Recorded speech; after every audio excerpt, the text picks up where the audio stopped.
If you feel you work hard, you put in the effort, but the favor never comes. There's a spiritual reason. There's a dawn ritual that activates divine favor, and almost no one uses it. When the heavens incline to listen, and when the oldest sages of Israel did something that changed the course of their lives. They weren't expecting the day to begin. They didn't expect the crowd to wake up. They would rise in the silent darkness and perform a ritual so powerful that the rabbis kept it secret, passing it on only to their most devoted disciples. Because this ritual is not about asking for ordinary favors, it's about activating a spiritual frequency that attracts divine favor.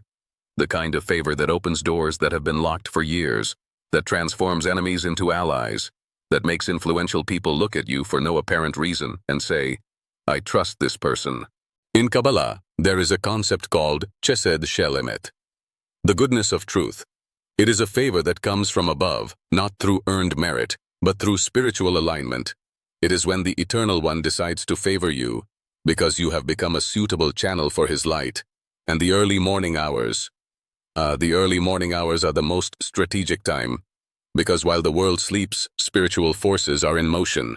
The angels change shifts, the purest prayers rise silently, and the Creator is, so to speak, more available. The wise men called this chatzot, the mystical midnight.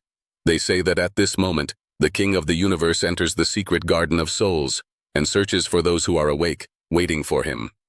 Today, I'm going to reveal to you, what does this dawn ritual actually do in the invisible world, as it was practiced by patriarchs, prophets, and influential men throughout millennia? And how can you, even as a beginner, start applying it and feel real changes in 7, 14, or 21 days? Stay until the end, because at the end, I'm going to give you the exact words in Portuguese and Hebrew that you can use to activate this favor. And remember, there are blessings that only descend in the light of day, and there are blessings that only descend in the silence of the night. You are about to discover the seconds. Tell me honestly, have you ever felt that, no matter how hard you work or strive, it seems like you're never in the right place at the right time, as if something invisible is blocking the favor you deserve? If these words are touching something deep within you, subscribe to this channel and turn on notifications. Here we don't just seek material success, we seek spiritual alignment, ancient wisdom, and favor from above. Walk with us towards a life where doors open because heaven has decided to favor you. More than 3,000 years ago, on a dark night in the desert, a man named Abraham could not sleep. It wasn't ordinary insomnia. It was a silent call. He felt something inside him saying, "Get up, leave the tent, look at the stars." Abraham obeyed. And there, in the vastness of the early morning, under the starry sky, he heard the voice of the Eternal. "So shall your seed be. Koyihye zarecha. So shall your descendants be." It wasn't during the day, surrounded by crowds. It wasn't in the temple, with incense and ceremonies. It was in the early morning, in silence, at a time when the world was vulnerable and the heavens were watching. Centuries later, King David wrote in the Psalms, "At night his song is with me." David, a man persecuted, betrayed, exiled, found in the early morning hours a connection that transformed his pain into poetry, his vulnerability into strength, his fear into divine favor. He didn't just pray for protection, he activated a frequency. He entered a spiritual space where God's favor flows without resistance. Centuries later, the Kabbalists discovered something extraordinary. Between midnight and dawn, there is a moment called Tikkun Chatzot, the midnight correction. During this period, they say, the veil between the physical and spiritual worlds becomes thinner. Prayers have less traffic, the soul is more awakened, and divine favor flows like a river that has found a clear channel. The rabbis taught, "He who rises at dawn and cries out to the Eternal with a sincere heart attracts a kind of protection and favor that the world cannot give, and that the world cannot take away." And now, it's time to understand how this ritual works. There is a spiritual reason and a practical reason. Spiritually, in Hebrew tradition, each part of the day has a dominant energy. The day is governed by din, judgment, action, the visible world. The night is governed by chesed, mercy, receptivity, the invisible world. And the early morning hours, especially between midnight and dawn, are the point of equilibrium. It is when mercy is most active, but judgment has not yet awakened. Kabbalists say that at this moment, the Eternal One walks through the garden of souls and looks for those who are awake, waiting for Him. It's like a king who, in the silence of the night, leaves his official throne and goes to meet those who seek him in secret. Practically, you are more vulnerable. His ego is quieter now. There are no distractions from the phone, work, or the demands of the day. Your subconscious mind is more open, and his words come from the soul, not from the performance. When you pray in the early morning hours, you are not putting on a spiritual show. You are genuinely exposed, and it is precisely this vulnerability that attracts divine favor.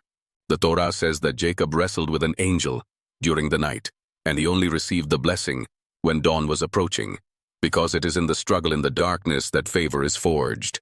When you break the pattern of sleeping and intentionally get up to find the eternal, something happens in the invisible world. You declare priority. Your body wants to sleep, but your soul chooses to search. This sends a clear spiritual message. I value your presence more than my comfort. You enter a space without competition. Billions of people are asleep. Few are praying. It's like having a private audience with the king without the queue. You activate the principle of voluntary sacrifice. In Hebrew tradition, every genuine sacrifice attracts spiritual reward. You are not being forced to wake up. You are choosing, and voluntary choices made out of love for the Creator release favor that obligatory choices never release. The wise men taught, those who steal hours of sleep to seek the eternal will have hours of favor during the day that others cannot explain. This is not magic. It's alignment. It's spiritual physics. You create a frequency in the early morning hours, and it manifests itself in the form of opportunities, protection, strategic encounters, and changes of heart in influential people during the day. Now I'm going to teach you the dawn ritual that the rabbis used to practice. It's not complicated, but it requires discipline and heart. Step 1. Preparation. Before bed. Before going to bed, declare an intention. May the Eternal awaken me at the right time to seek Him. Don't set an alarm clock without knowing what you're doing. Ask the sky to wake you up. Many testify that after this prayer, they wake up naturally between 2 and 4 in the morning, without an alarm. If you want to use an alarm clock, that's fine, but combine it with spiritual intention. Step 2. The sacred awakening. Upon waking up in the early morning. When you wake up, don't pick up your cell phone. Don't turn on the TV. Don't jump straight to your worries. Stand up slowly. Wash your face with cold water. Wise men said this awakens the soul. Light a candle if possible. Sit in a quiet place. Take 3 deep breaths and say in a low voice, Modehani lefanecha, melech chai vekayam. In Portuguese, I thank you, living and eternal King, for returning my soul to me. Step 3. The cry for favor, the core of the ritual. Now comes the heart of the ritual. You will speak directly with the Eternal One. Don't read a memorized text without feeling it. Use your own words, but with structure. Recognition. Eternal One, I know that you don't need me, but I need you. I acknowledge that everything I have comes from you. I present myself before you not because of merit, but because of mercy. Confession, if necessary. If I have sinned, if I have acted with pride, dishonesty, or lack of love, I ask for forgiveness. Teach me to walk the right path. Request for a favor. Lord, I ask for your favor. May doors open. May influential hearts turn in my favor. May opportunities appear. May protection surround me, not because I am perfect, but because you are merciful. Commitment. If you favor me, I promise to use that favor to honor your name, to help others, to be a channel of blessing. Speak slowly, with genuine emotion. If you cry, cry. If you feel gratitude, be grateful. If you feel afraid, admit it. This moment of vulnerability is when favor descends. After the ritual, remain silent for 2 to 5 minutes. Just listen. Sometimes, an idea will come. Sometimes, an inexplicable peace. Sometimes nothing is immediate, but in the following days, you will see signs. Don't expect miracles on the first day, but note, during the first 7 days, you will feel internal resistance. Your body will want to go back to sleep. Your mind will say, that's nonsense. But if you persist, something subtle begins to change. Mental clarity, less anxiety, a feeling of being watched in a positive way. During the first 14 days, small coincidences begin to appear. Someone calls you with an opportunity. A problem can be solved without you forcing it. You feel like you're in the right place at the right time, more often. In the first 21 to 30 days, the favor becomes noticeable. Doors that were closed are beginning to open. People who used to ignore you are starting to notice you. Conflicts are beginning to resolve themselves. And you feel something you didn't feel before.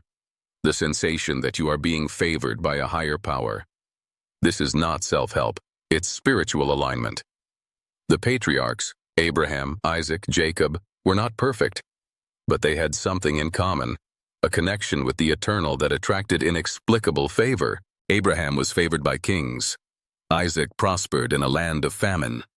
Jacob, even after fleeing and being betrayed, ended up rich and protected. Why? Because they practiced nightly encounters with the eternal. They didn't wait for the sun to rise before searching. They would get up very early. They cried out. They struggled spiritually in silence. And the favor they received was so evident that even their enemies said, God is with you. Elohim imash. Deus está contigo. That's the favor you're looking for. It's not about manipulating people. It's about carrying a spiritual mark that makes heaven open paths for you. The man who was being sabotaged. Raphael, 38 years old.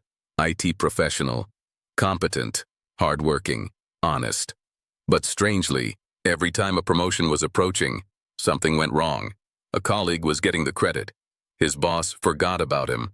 He began to believe that he was being sabotaged. One night, after yet another disappointment, he watched a video about the dawn ritual. He decided to test it. For 21 days, he woke up at 3 a.m. She lit a candle. She prayed, asking for divine favor. I wasn't asking for revenge. He didn't curse at anyone. He simply said, Lord, if there is favor for me, let it come. May the hearts of those who decide my future be moved. In the third week, something surprising happened. The company director, who had never spoken to him directly, called him into a meeting.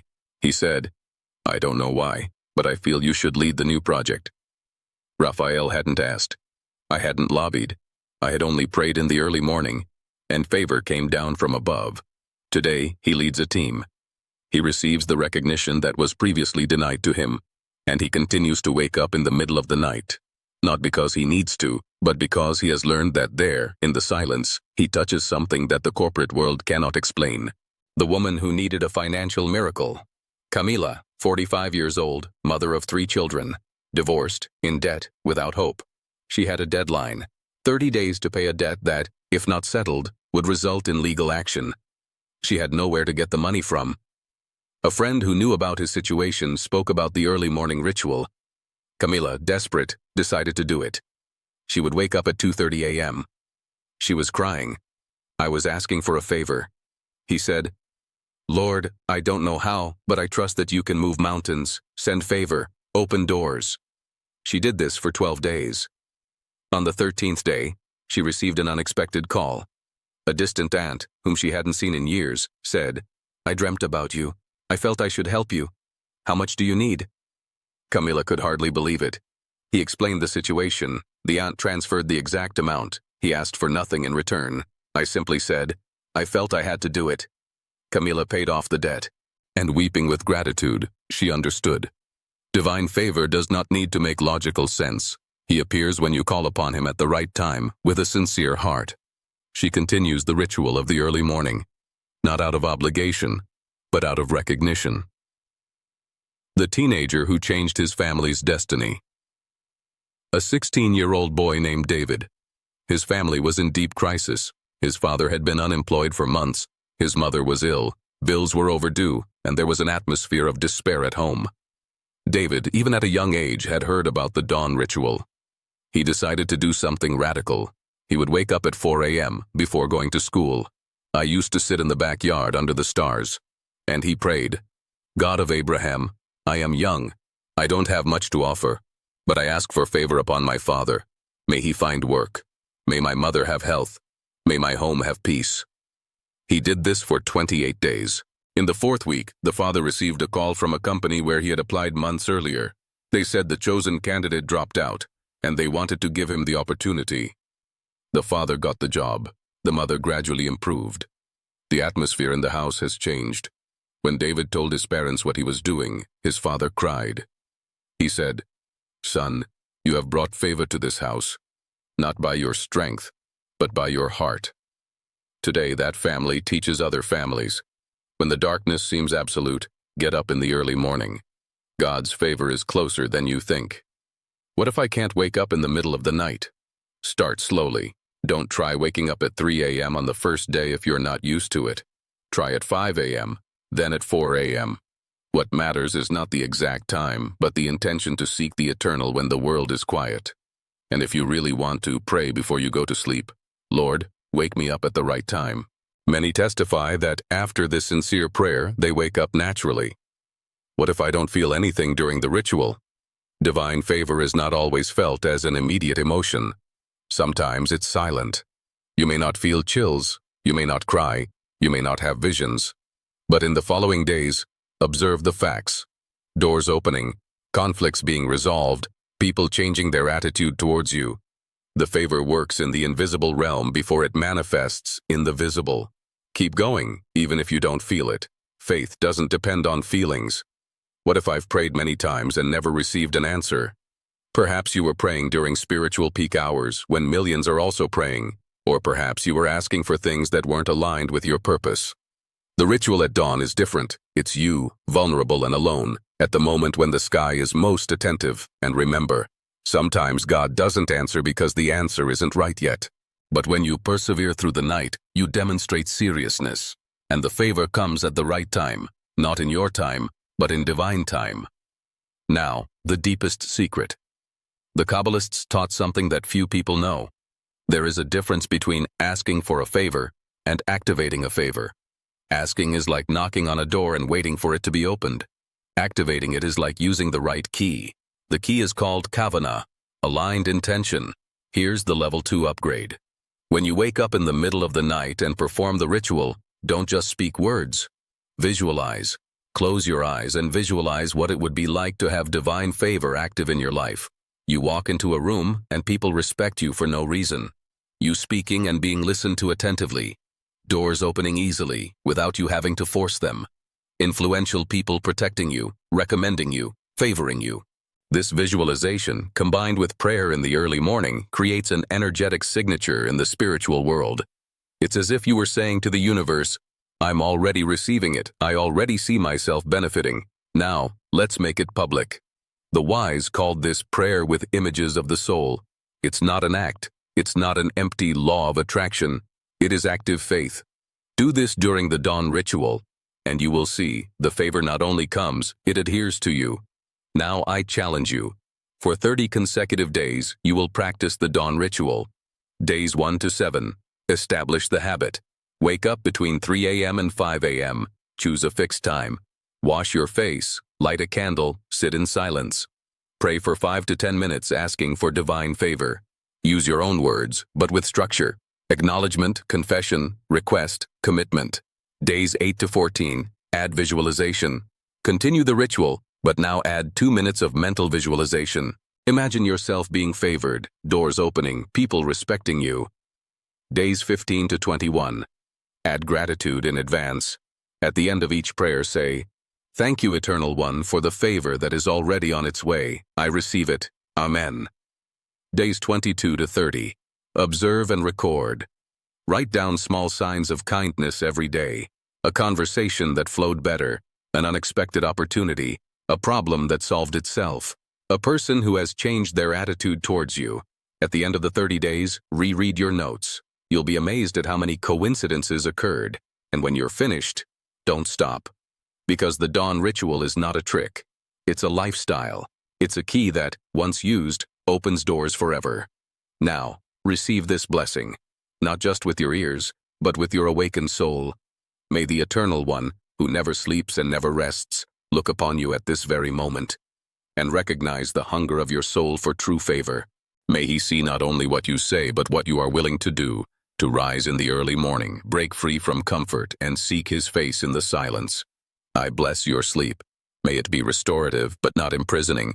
May you sleep peacefully, but wake up with purpose. I bless your early mornings. May they become the sacred space where you touch the invisible, where God's favor descends like dew upon the grass. May every cry of yours be heard. Let every tear be counted. May every voluntary sacrifice of sleep be transformed into open doors during the day.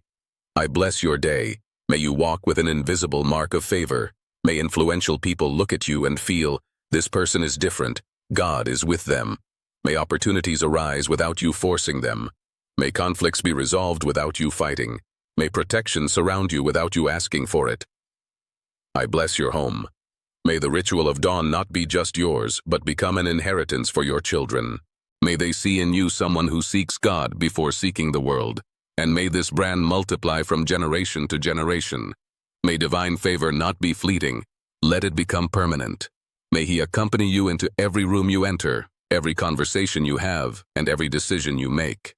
May you experience what the patriarchs experienced, an inexplicable favor. Doors opened without human effort, protection even in the midst of chaos, and the absolute certainty that you are not walking alone. May the light of the Eternal shine upon you. May He lift His face toward you. May He grant you favor, peace, and prosperity. And let it all begin in the early hours of tomorrow morning. Shalom.